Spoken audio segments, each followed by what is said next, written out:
Joe, thanks for coming to England. Thanks for sparing some time. But you've not had a straightforward journey over. Just tell us what's happened on the flight. Well, the flight was smooth, but when we landed, they lost one bag that we had, and it happened to be the bag with my wife and daughter's clothes in it. So this is it. So hopefully that bag arrives. And then the rental car, for some reason, they didn't have my reservation. So, that took another hour there. So then the drive here was quite interesting, too. Is it your first time in England? First time in England, yes. And getting used to the wrong side of the road or the right side of the road? I made my wife drive. She's smarter than me, so I figured we'll let her do it. Perfect. Well, let's hope the horse has settled in a bit better. What's the feedback you've had from your team at Manson? Fortunately, the horses handled the trip fine. He handled the flight was magnificent for him. He landed. This weather it's chilly for me, but coming from Florida, but he really has welcomed it. Because horses would normally want the sun on their back, but why is he different then? It's just that little chillier weather, I think, from being in warmer weather and coming here and then being able to graze on the grass they have here and everything is just, he's really enjoying it. He loves the poly track that we're galloping him on, and we gallop him on the grass some other days, and he's handling everything fine. And was it a relatively easy decision to go for the 5 furlongs King Stand over the 6 furlongs Diamond Jubilee? For me, it was because I think the 5 furlong, since it's a bit uphill, I think it's more grueling on him, and he can kind of be all out, and he'll give us a strong run, and I think the 5/8 will kind of hit him right in the head. And his last run, you beat Wesley's good horse Bound for Nowhere. That was the best run of your horse's life, isn't it? I believe it was, not because it was a grade 2, but there was some really legit horses in there besides Wesley. And, my horse had an unfortunate trip where he stumbled on his head leaving there. And at that point, I was hoping for him to just get a piece of it and get in the race. And when he started running, he was determined, and he finished up so well that it was an easy decision to come forward and make this trip. And you've got an interesting jockey to ride. Just tell us who it is. Yeah, fortunately for me, I have some connections that are close to Frankie in the States. The fellow that gallops my horse, Jay Glass, is Frankie's valet when he comes to Gulfstream.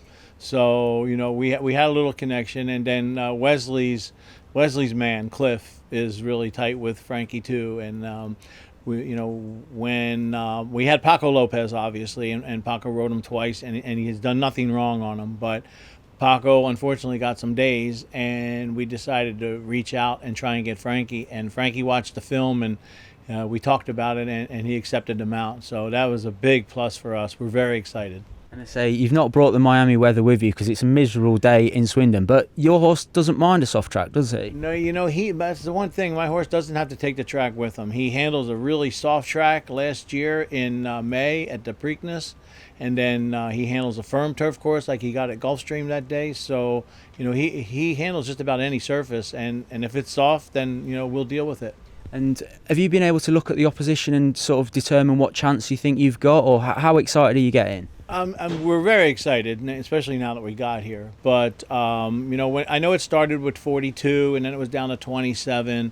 I guess tomorrow will be the official time when everybody stays in. So we'll see who's in there. I don't really know the horses. I do know the Blue Point from Dubai and Wesley's horse, obviously, but I think he's going to run in the Diamond Jubilee. So I guess we'll see who shows up, and then we'll evaluate the race.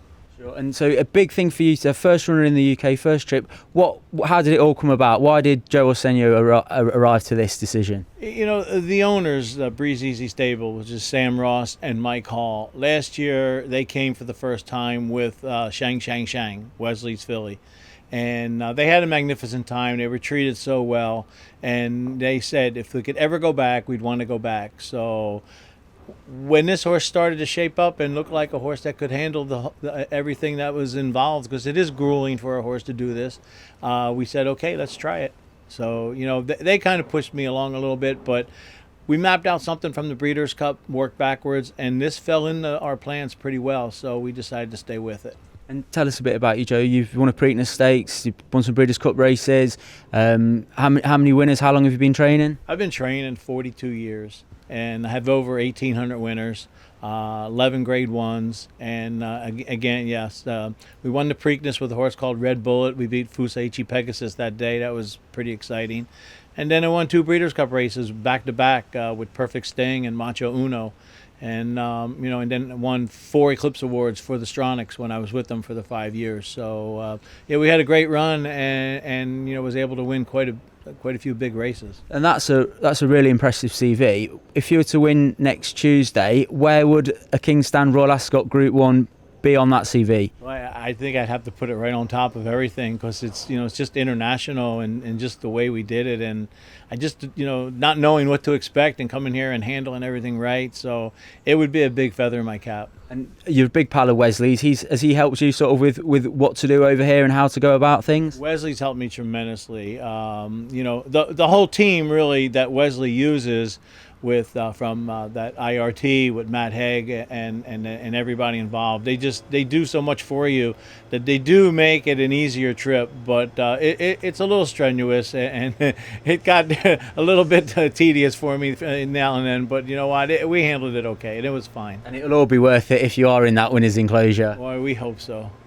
And just tell us, you need just top hat and tails still though to sort out. We're going to go today or tomorrow. They did call from the States and called Moss Brothers, and they said as long as you come in today or tomorrow, 11th or 12th, you'll be okay to have it in time. Perfect. And you look forward to dressing up and all that? I never have, but you know what? Yes. What's good about it is your weather. I'm cold right now, but at least it's not that Florida heat where if you're in a top hat and tails, it might not be that comfortable.